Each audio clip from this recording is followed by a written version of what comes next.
세상에 떠도는 기묘한 괴담들. 첫 번째 이야기. 일본 나가노의 시골 산길에서 실제로 겪었던 실화괴담. 재작년 여름방학 때 있었던 일이다. 차로 목적도 없이 훌쩍 혼자서 여행을 떠났지만 니가타의 나가노 쪽으로 가던 중 깊은 산속에서 길을 잃어버렸다. 고속도로 요금을 아끼려고 아무 고갯길이나 올라왔지만 역시나 길을 잃어버렸다. 시간은 심야를 지나 인가도 전혀 보이지 않았고 아무리 가도 산을 벗어날 수가 없었다. 곤란해지고 초조해지기 시작했을 때 고개를 내려가고 있는 보행자를 발견했다. 이런 깊은 산속이라도 사는 사람은 있구나 생각하며 천천히 내려가 접근해 보았다. 그것은 유모차를 밀고 가는 젊은 여성이었다. 아이가 밤에 울어 산책이라도 하는 건가 싶어 대단하다고 생각하며 그냥 지나가려고 했다. 그러나 스쳐 지나가는 순간 뭐야? 라고 생각하게 됐다. 이 여자 뭔가 이상했다.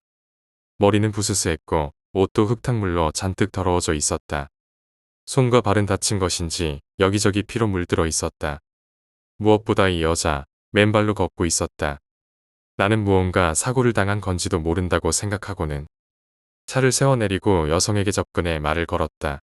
저기 괜찮으세요? 그러나 뒤를 돌아본 여성을 보고 나는 온몸에 소름이 끼쳤다. 이 여자에게 말을 건 것을 후회하게 되었다. 유모차에 태운 아기는 죽어 있었다. 썩은 시체의 냄새가 났고 눈알 부분은 이미 썩어서 공허하게 비어 있었다. 이건 누가 봐도 죽었다는 것을 알 수 있을 정도였다. 이 여자는 아기의 사체를 실은 채 걷고 있었다. 나는 너무 놀라 뒤로 물러섰다. 그러나 넘어지려는 나를 그녀가 붙잡아 넘어지지 않았지만 그 후 대단한 알력으로 끌어당겨져 그녀와 바로 앞에서 눈을 마주해야만 했다. 눈의 초점이 이상했다. 소위 맛이 간 상태였다. 여자는 내게 얼굴을 가까이 하고 돌연 외치기 시작했다. 나의 아기. 패닉에 빠진 나는 여자를 밀쳐내고 차로 도망쳐 그 자리에서 달아났다. 단순히 이 정도로 끝난다면 그냥 어디에나 있는 도시전설에 불과했지만 그것만으로 끝나지 않았다. 어떻게 길을 찾아 산 아래로 겨우 내려온 나는 한숨도 자지 않고 아침이 되자마자 파출소로 뛰어들었다. 죽은 아이의 시체와 함께 산길을 헤매는 여자의 얘기 따위 믿지 않을 것 같았지만 나는 있는 그대로 일어난 일을 경찰에게 말했다. 동년배의 경찰은 처음에는 생글생글 웃으며 나의 이야기를 듣고 있었지만 자세한 이야기를 하는 동안 진지한 얼굴이 되었고 마지막에는 어째서인지 얼굴이 새파랗게 질렸다. 잠시 침묵이 흐른 뒤 경찰은 다른 이에게는 말하지 말라는 조건으로 진실을 알려주었다. 그 사건의 내용을 정리해둔다. 지난달에 2주 정도 장마가 계속된 다음 오랜만에 날이 겠던 날의 일입니다. 그 고개는 비가 계속 내리면 위험하기 때문에 통행 금지되는 모양이다. 우연히 지나가던 동네 사람이 가드레일이 쓰러져 있는 것을 보고 경찰에 전화를 했다. 머지않아 경찰이 도착해 약 100m 아래의 절벽을 수색했다. 역시나 절벽 밑에는 떨어진 승용차가 발견되었다. 하지만 많은 핏자국에도 불구하고 탑승했던 사람의 모습은 어디에서도 발견할 수 없었다. 나와 이야기를 나눈 이 사람 역시 현장에 있었고 곧 타고 있던 사람을 찾기 위한 수색이 시작되었다고 한다. 차의 번호판과 소지품 등을 토대로 조사한 결과 사고를 당한 것은 근처에 사는 젊은 여성이라는 것을 알아냈다. 수색은 계속되었고 저녁이 될 무렵 다른 조사원이 아기의 사체를 발견했다. 차가 떨어졌을 때 차 밖으로 떨어져 즉사한 듯했다. 하지만 아이의 사체는 기묘했다. 목이 한번 잘려나간 이후 무리하게 호치키스로 목을 다시 붙이려 한 흔적이 역력했다. 지휘관은 소리쳤다. 어머니가 살아있을지도 모른다. 어서 주위를 살펴. 아무래도 아이의 죽음에 큰 충격을 받은 어머니가 아들의 사체를 어떻게든 살리려는 마음에 무리하게 방금 잘려나간 목과 몸을 붙였다. 그런 느낌이었다. 그리고 다음날 어머니의 사체도 발견되었다. 무서운 얼굴로 도움을 청하려 했던 듯 벼랑을 기어오르던 도중 숨이 끊어져 있었다고 한다. 경찰의 이야기를 듣고 나는 온몸이 떨리는 것을 느꼈다. 그렇다면 어제 내가 본 유모차를 미는 여자는 귀신이라는 건가? 경찰은 귀신 따위를 믿지 않는다고 말했다. 그러나 어머니의 사체를 발견한 것이 바로 이 사람이었다. 너무 지독한 모습으로 죽은 사체에 충격을 받은 것인지 한동안은 정신적으로 불안정해져 밤길에서 여자의 목소리와 유모차를 미는 소리를 듣거나 방에서 자고 있노라면 여자가 창문에서 들여다보고 있어서 완전히 곤란했어요. 경찰은 쓴웃음을 지으며 말했다. 그로부터 2년의 세월이 흘렀고 아마 그 경찰은 이제 건강하게 지내고 있을 것이다. 왜냐하면 저 여자는 이제 나에게 씌여 있으니까. 벽장 안에서 밤새도록 나를 노려보고 있거나 아기의 울음소리가 들려온다. 도대체 왜? 그때 그 여자는 내게 도움을 청한 것이었는데 내가 거절한 것이 되어서? 아니면 이 이야기를 듣는 사람에게 그녀가 옮겨가기 때문에? 두 번째 이야기, 따돌림. 나와 내 친구가 실제로 경험한 일이다. 참고로 이 이야기에는 유령이 등장하지 않는다. 고등학교 시절 친하게 지내던 친구 중 M과 T, Y라는 아이들이 있었다. 그들 3인방은 M을 중심으로 3명은 같은 반 친구 1명을 상습적으로 괴롭혔다. 따돌림의 대상은 비쩍 마르고 창백한 얼굴에 안경을 낀 W라는 아이였다. 그는 음침하고 말이 없었고 한번 입을 열어도 도무지 알아들을 수 없는 어려운 이야기를 중얼거렸다. 이렇게 말하면 안 되겠지만 솔직히 W를 보고 있으면 M이 왜 그렇게 집요하게 그를 괴롭히는지 이해갈 정도였다. 하지만 아무리 그래도 따돌림을 주도하는 M 3인방은 너무 심했다. 때리고 발로 차는 것은 기본이었다. 얼굴에 유성펜으로 낙서를 하거나 화장실에서 탈의를 시키고 알몸인 그에게 못된 장난을 쳤다. 같은 반 여학생 치마를 들 주라고 명령하는가 하면 여학생들이 옷을 갈아입는 동안 여자 탈의실에 숨어 있게 만들었다. 솔직히 말하자면 여기까지는 나도 재미있어 하며 방관했다. 하지만 괴롭힘의 강도는 점점 심화되었다. 처음엔 그냥 툭툭 때렸던 것이 이제는 토할 때까지 집요하게 배를 때렸다. 2층에서 나무 위에 떨어지면 무사할지 실험한다며 W를 2층에서 억지로 밀어 떨어뜨리기도 했다. 금품을 요구한 것은 말할 것도 없었다. 다들 너무 심한 것 아니냐며 하나둘 주춤했지만 유독 M과 그의 친구들 3인방은 아주 재미있어하며 괴롭힘에 열중했다. M은 반의 리더 격 존재였다. 다들 무서워서 그를 만류하지 못했고 그것은 나도 마찬가지였다. 어느 날 3인방 중 한 명인 Y가 아침에 등교하자마자 다짜고짜 W에게 날라차기를 했다. W의 입과 코에서는 엄청난 양의 피가 흘렀다. 그가 쿨럭일 때마다 입안에서 부러진 이빨 조각이 튀어나왔다. 평소와는 다른 서슬퍼런 Y의 태도에 놀란 친구들이 그를 말렸다. 이 자식 정말 죽여버릴 거야. 우리는 씩씩거리는 Y를 거의 진압이라도 하듯 잡아 눌렀다. 일단 그 자리는 정리가 되었지만 Y에게는 정확 처분이 내려졌다. 그는 수업 도중에 귀가 조치되었다. 학교를 마치고 우리들은 자택 근신 중인 Y의 집에 찾아갔다. Y의 방 창문은 산산이 부서져 있었다. 창문 왜 저래? 어젯밤에 어떤 자식이 죽은 고양이를 창문에 갖다 던졌어. 분명 W 그 자식이 그랬을 거야. 절대 가만 안 둬. 진짜 죽여버릴 거야. 아무래도 누군가 새벽 2시에 그의 방 창문으로 너덜너덜하게 난도질한 고양이 시체를 던진 모양이었다. 근데 왜 W 짓이라는 거야? 그 자식 말고 또 누가 있겠냐? 잔뜩 격분한 Y의 말을 듣더니 M이 말했다. 내일 W에게 한번 물어볼게. 만일 정말 그 자식 짓이면 너네 집으로 데려와 주지. 대신 얼굴은 들키니까 이번엔 배를 날리라고. 하지만 그 다음 날 W는 결석이었다. 사흘이 흐르고 나서야 W는 학교에 왔다. M은 곧장 W를 화장실로 끌고 가서 고양이 사건에 대해 추궁하기 시작했다. 나도 따라가서 그 현장을 지켜보긴 했지만 설사 W가 한 짓이라 할지라도 바보가 아닌 이상 순순히 그랬노라고 실토할 리가 만무하다고 생각했다. 하지만 그 순간이었다. 그거 내가 그랬는데 그래서 어쩌라고. 불시의 일격이라도 받은 기분이었다. M조차도 뭐 라고 하더니 W의 멱살을 잡은 그 상태로 굳어졌다. W는 다시 입을 열었다. 다음 차례는 M네 녀석 집이야. 그 한마디를 기점으로 M은 W를 미친 듯이 패기 시작했다. 우리는 필사적으로 그를 말렸지만 이미 W의 얼굴은 엉망진창이 되었다. 결국 Y에 이어 M도 정확 처분을 받았다. 이것으로 3인방의 마지막 멤버인 T는 홀로 남겨졌다. 혼자 남은 이상 W를 괴롭힐 수도 없었다. 엉망진창이 된 얼굴로도 학교에 온 W는 실실 웃으며 T에게 말했다. 오늘은 아무 짓도 안 할 건가 봐. 이게 까부냐? 죽여버린다. W의 도발에 T는 발끈하여 위협을 했지만 선뜻 손을 올리지는 못했다. 우리는 네가 참으라며 T를 말렸다. 역시 혼자서는 아무것도 못하는구나. W가 던진 이 한마디에 T는 그만 이성을 잃고 의자를 집어들고 W를 때리고 말았다. 결국 왕따를 주도하던 3인방은 전원 정확 처분을 받게 되었다. 며칠 뒤 수업을 듣고 혼자 집에 가고 있을 때였다. 누군가 나를 불러세웠다. W였다. 오군도 지금 M네 집에 가는 거야? 아니 그냥 집에 가는 길인데.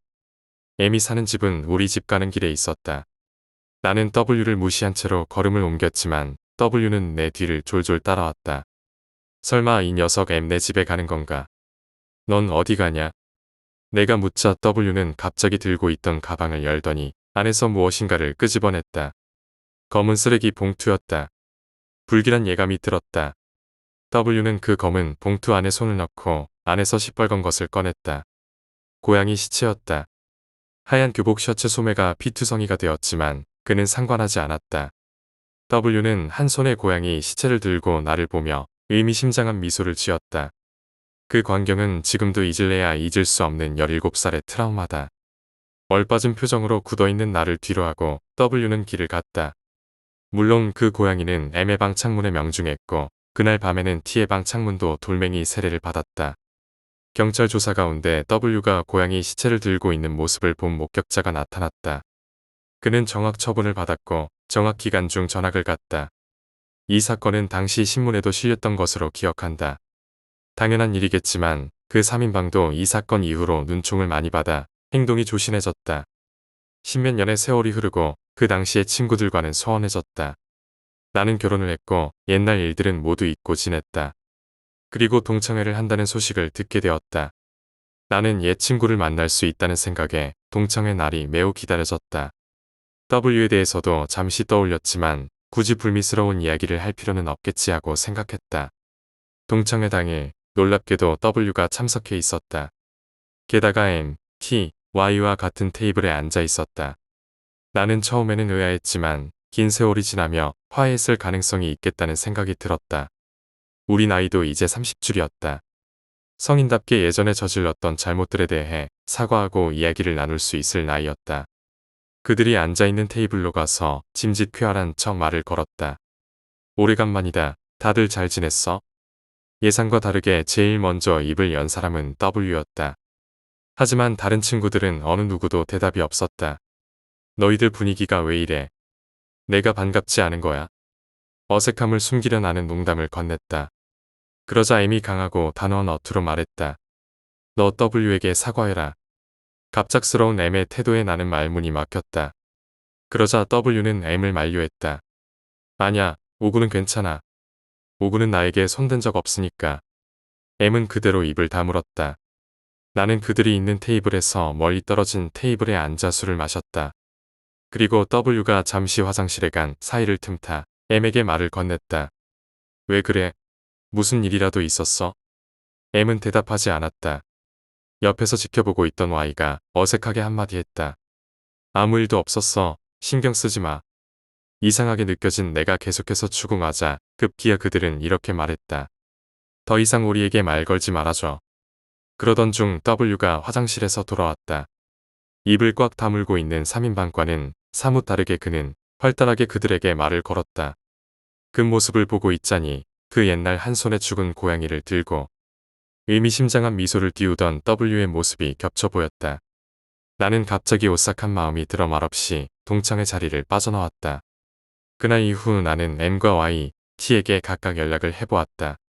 무슨 일이 있었던 것인지 알아보려 했지만 그들은 아무런 대답도 하지 않았다. M은 다시는 전화 걸지 말라며 나에게 욕설을 퍼부었다. 3인방이 W에게 약점이라도 잡힌 것이 아닌가 하고 그날 동창회에 참석했던 친구들 사이에서 소문이 돌았다. 결국 어떻게 된 일인지 알지 못한 채로 그들과는 연락이 끊겼다. 세 번째 이야기, 천벌. 내 동생은 불량 서클에 가담했었다.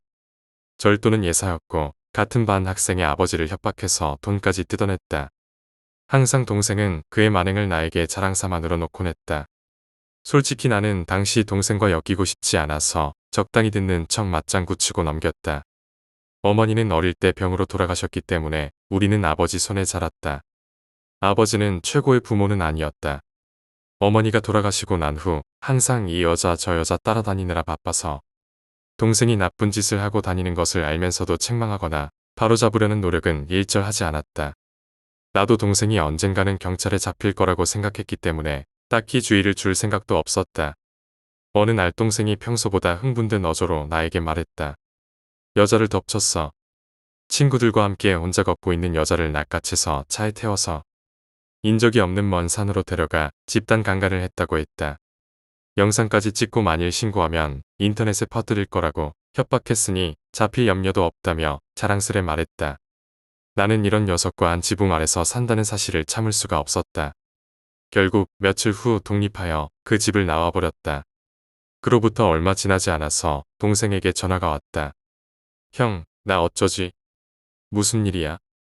내가 강간했던 여자한테 자꾸 문자가 와. 번호를 알려준 거야. 알려줄 리가 없잖아. 문자 오는 거 정도로 뭐 그렇게 겁을 먹고 그래.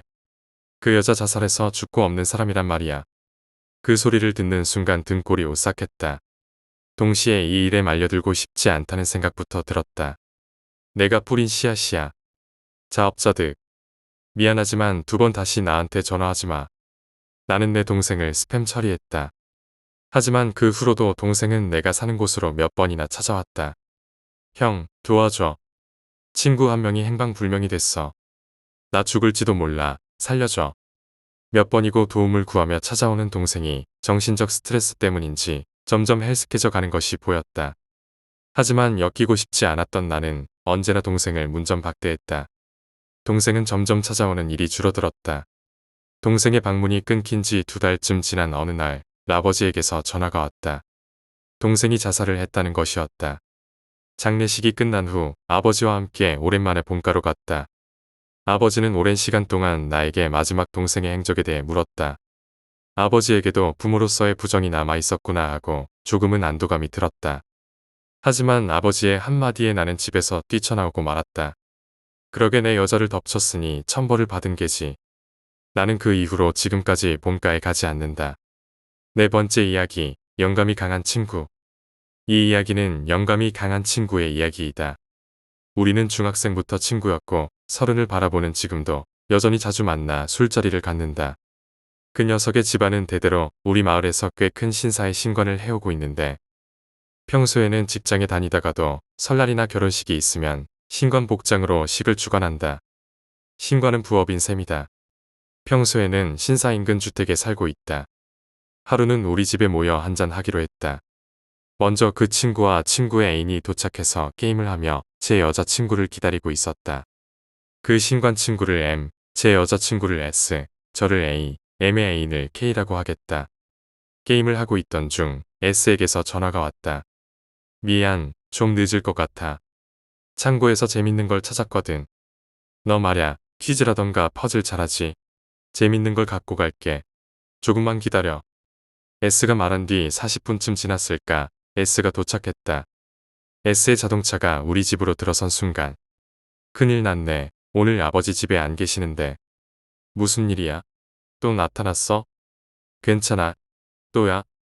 나타난 정도가 아닐지도. 위험해 이거. 뭘 가져온 거야? M은 평소 영감이 있다. 귀신을 본다 등 신사에 관한 이야기는 별로 하지 않지만 가끔 이런 식으로 겁을 주기도 한다. 나와 S, K는 M이 그런 장난을 치는 걸 싫어했기 때문에 평소에는 장난을 치지 않는다. S가 제 방으로 들어왔다. M은 순간 안색이 창백해져서 너 뭘 가지고 왔어? 꺼내봐. 설마 내가 위험한 걸 가져온 거야? 그래. 이거 말야. 다음 주에 우리 집 창고를 허물 예정이라 청소하다 찾은 건데. 그렇게 말하며 S는 나무 상자를 꺼냈다. 20cm 정도의 나무 상자였다. 전화로 말했던 퍼즐은 이거였나. 작은 테트리스 블록 같은 나무가 맞춰져 있는 듯했다. 더 이상 만지지 마. 만지면 안 돼. M이 말한 뒤 그 순간 M은 화장실로 맹렬히 달려갔다.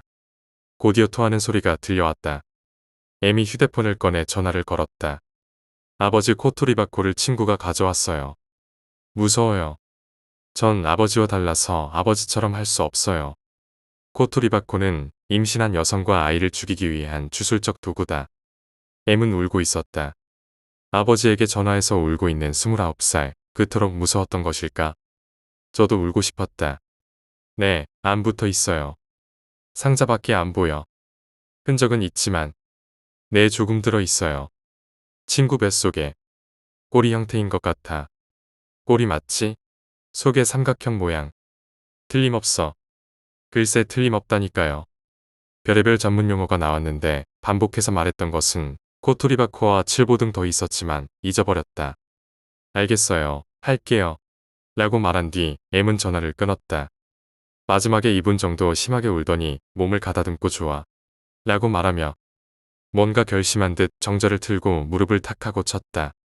커터칼이나 식칼을 가져올래? 이봐, 뭐 할 건데? 누굴 죽이려고 그러잖아. 나 때문에 겁먹지 말라고 하면 무리일지도 모르지만 겁먹지 마. 해치워주지. M은 두려움을 떨쳐버리려는 듯 포효했다. S는 겁에 질려 반쯤 울먹이고 있었다. 저도 K도 눈물이 날 것 같았다. 알았어, 노력해볼게. 나와 S, 그리고 K도 무슨 영문인지 모르지만 알겠다고 얘기했다. 나는 식칼을 M에게 건넸다.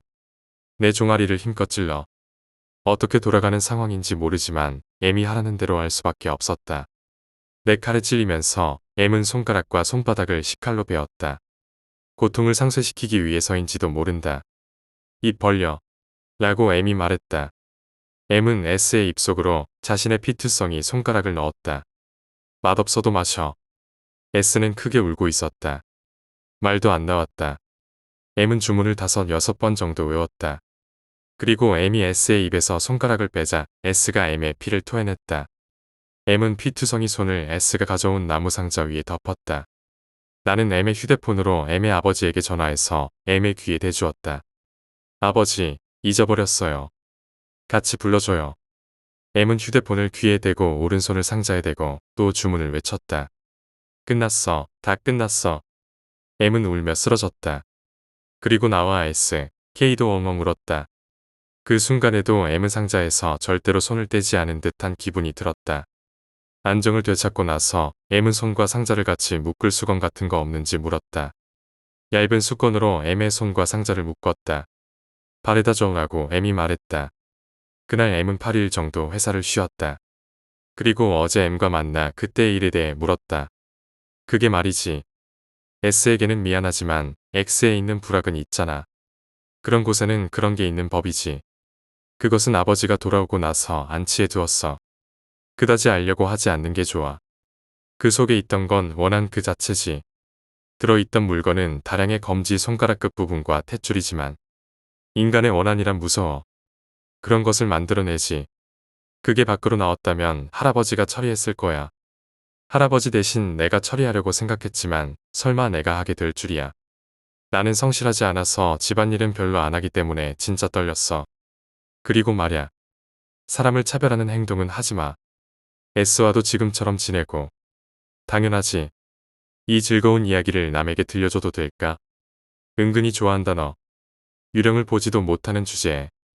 상관은 없지. 들러붙는 것도 아니니까. 어차피 아무도 안 믿을걸. M은 웃으며 대답했다. 5번째 이야기, 잊혀진 동굴. 이 이야기는 내가 겪은 가장 기묘하고 두려운 경험 중 하나다. 대학 시절 나는 탐험 동아리에 가입해 여러 곳을 탐험하곤 했다. 우리의 목적은 사람들의 기억에서 잊혀진 장소들을 찾아내는 것이었다. 그해 여름 우리는 오래된 문헌에서 발견한 한 동굴을 탐험하기로 했다. 그 동굴은 우리나라의 북부 산악지대에 위치해 있었고 몇 세기 전부터 전해 내려오는 전설에 따르면 그곳에는 악령이 깃들어 있다는 이야기가 있었다.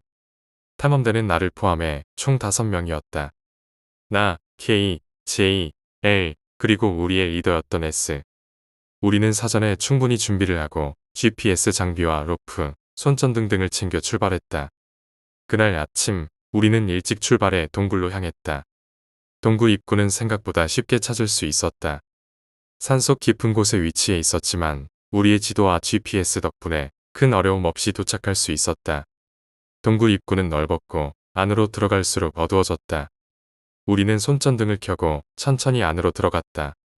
동굴 내부는 차가웠고 습기가 가득했다. 벽에는 이상한 문양과 그림들이 그려져 있었다. 대부분은 동물이나 식물의 형상이었지만 일부는 기괴한 얼굴이나 알 수 없는 상징이었다. 몇 시간 동안 우리는 동굴 깊숙이 들어갔다. 처음에는 별다른 문제가 없었다. 동굴은 좁고 구불구불했지만 우리의 장비와 경험 덕분에 큰 어려움 없이 탐험을 계속할 수 있었다. 그러나 점점 깊이 들어갈수록 이상한 일들이 발생하기 시작했다. 첫 번째 이상한 일은 제이가 겪었다. 제이는 갑자기 멈춰서더니 이상한 소리를 들었다고 말했다. 우리는 잠시 멈추고 귀를 기울였지만 아무 소리도 들리지 않았다. 그러나 제이는 계속해서 그 소리가 들린다고 주장했다. 그것은 마치 누군가가 속삭이는 소리 같았다고 했다. 우리는 제이가 너무 긴장해서 그런 것이라고 생각하고 탐험을 계속했다. 그러나 두 번째 이상한 일은 나에게 일어났다. 나는 갑자기 발목에 무언가가 닿는 느낌을 받았다. 처음에는 단순히 바닥에 있던 돌이나 뿌리겠거니 생각했지만 그것은 계속해서 나를 따라다니는 것 같았다. 나는 점점 더 불안해지기 시작했다. 마침내 나는 손전등을 발밑으로 비추어 확인했다. 그러나 아무것도 보이지 않았다. 그저 바닥에 놓인 돌들과 흙뿐이었다. 세 번째 이상한 일은 엘리 겪었다. 엘는 갑자기 길을 잃었다고 말했다. 우리는 모두 함께 움직였기 때문에 엘리 길을 잃을 리가 없었다. 그러나 엘른 자신이 어디 있는지 모르겠다고 말했다. 우리는 모두 손전등을 켜고 주변을 확인했지만 엘은 계속해서 길을 잃었다고 주장했다. 우리는 엘를 진정시키고 함께 탐험을 계속했다. 마침내 우리는 동굴의 깊숙한 곳에 도착했다. 그곳에는 거대한 석상이 있었다. 석상은 기괴한 모습을 하고 있었고 눈 부분이 이상하게 빛나고 있었다. 우리는 모두 석상의 앞에 서서 그것을 바라보았다.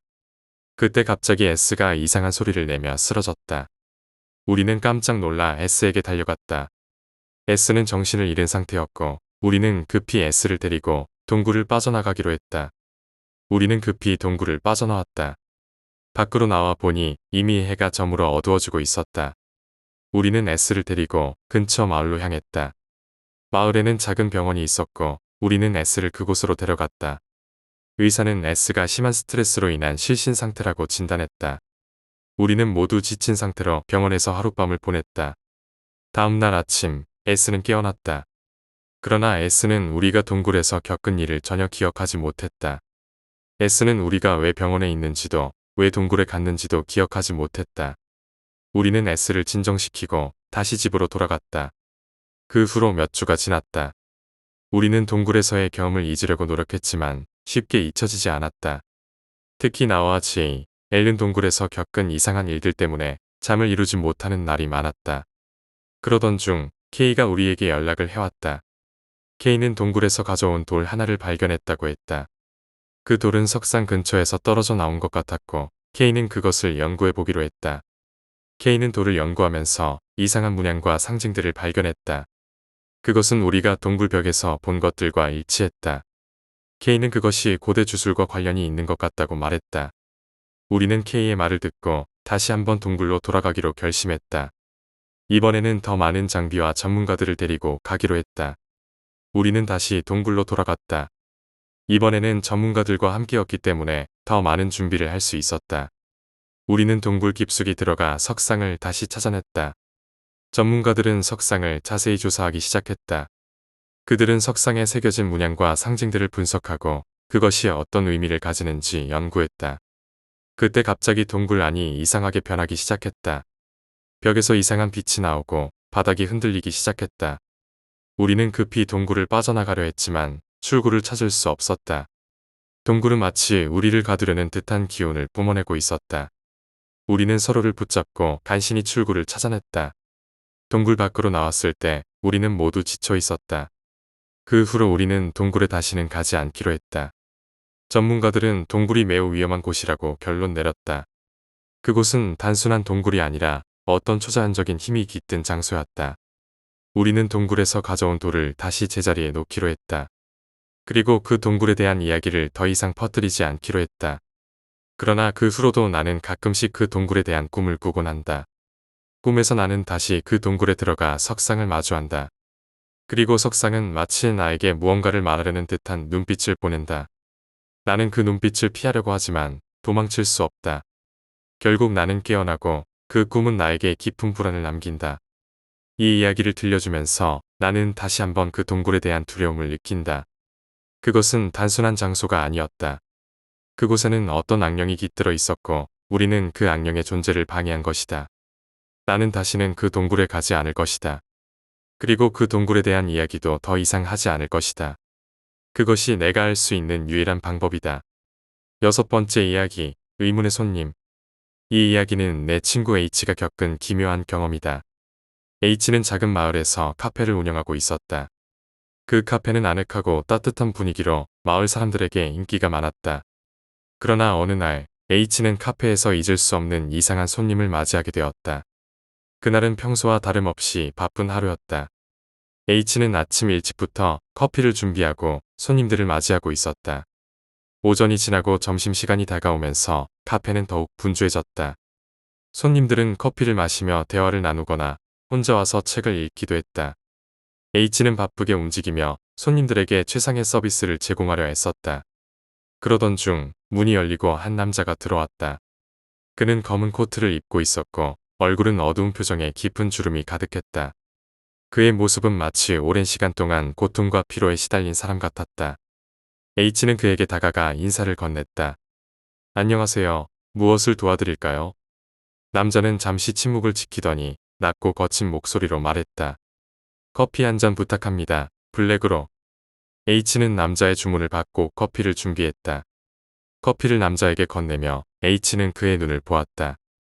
그 눈은 깊고 어딘가 슬픔이 깃들어 있었다. H는 무언가 이상함을 느꼈지만 깊게 생각하지 않기로 했다. 남자는 한쪽 구석에 자리를 잡고 앉았다. 그는 커피를 마시며 창밖을 바라보았다. 그 모습은 마치 무언가를 기다리는 사람 같았다. 시간이 흐를수록 H는 남자가 점점 더 신경 쓰이기 시작했다. 그는 커피를 거의 마시지 않고 창밖만을 주시하고 있었다. 점심시간이 지나고 손님들이 하나둘 떠나기 시작했다. 남자는 여전히 그 자리에 앉아 있었다.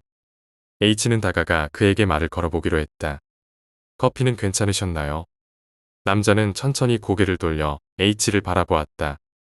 그의 눈에는 깊은 피로와 슬픔이 담겨 있었다. H는 남자의 반응에 더 이상 말을 잇지 못했다. 뭔가 더 물어보고 싶었지만 차마 입이 떨어지지 않았다. 그저 남자의 슬픔이 그대로 전해져 오는 듯했다. 시간이 흐르고 저녁이 되어 카페는 거의 비어 있었다. 남자는 여전히 그 자리에 앉아 있었다. H는 마감 준비를 하며 남자를 계속 신경 쓰고 있었다. 마침내 H는 결심을 하고 남자에게 다가갔다. 저희 카페는 곧 문을 닫습니다. 혹시 더 필요한 게 있으신가요? 남자는 잠시 침묵하더니 조용히 입을 열었다. 이곳에서 기다리면 만날 수 있을 줄 알았습니다. H는 그의 말에 당황했다. 누구를 기다리시는 건가요? 남자는 대답하지 않고 천천히 일어나 카페를 나갔다. H는 그를 따라 나가고 싶었지만 어딘가 무서운 느낌이 들어 그러지 못했다. 그 후 며칠 동안 H는 남자의 존재가 계속 마음에 걸렸다. 그는 다시 카페에 나타나지 않았다. H는 그의 슬픔 가득한 눈빛이 계속 떠올랐다. 그러던 어느 날 H는 마을의 오래된 기록을 우연히 발견하게 되었다. 그 기록에는 몇 년 전 그 카페에서 일어난 사고에 대한 이야기가 담겨 있었다. 그 카페는 몇 년 전까지 다른 주인이 운영하고 있었다. 그 주인은 어느 날 갑자기 실종되었고 그의 가족은 그를 찾기 위해 애썼지만 결국 찾지 못했다. H는 그 이야기를 읽으며 그날의 남자가 혹시 그 실종된 주인이 아니었을까 생각하게 되었다. 그의 슬픔과 고통이 그때의 사건과 관련이 있는 것 같았다. H는 그날의 남자가 누구였는지, 왜 그 카페에서 기다리고 있었는지 알 수 없었다. 그러나 그는 그 남자의 슬픔을 이해하고 공감하게 되었다. 그리고 그 후로 H는 카페를 찾는 모든 손님들에게 더 따뜻하게 대하려고 노력했다. 그날의 의문의 손님은 H에게 잊을 수 없는 교훈을 남겨주었다. 이렇게 6번째 이야기는 끝이 났다. H는 그날의 경험을 통해 사람들의 슬픔과 고통을 이해하게 되었고, 카페는 더욱 따뜻하고 사랑이 넘치는 공간으로 변해갔다. H는 그 남자가 다시 찾아오기를 기다리며 언제나 그의 커피 한 잔을 준비해 두었다.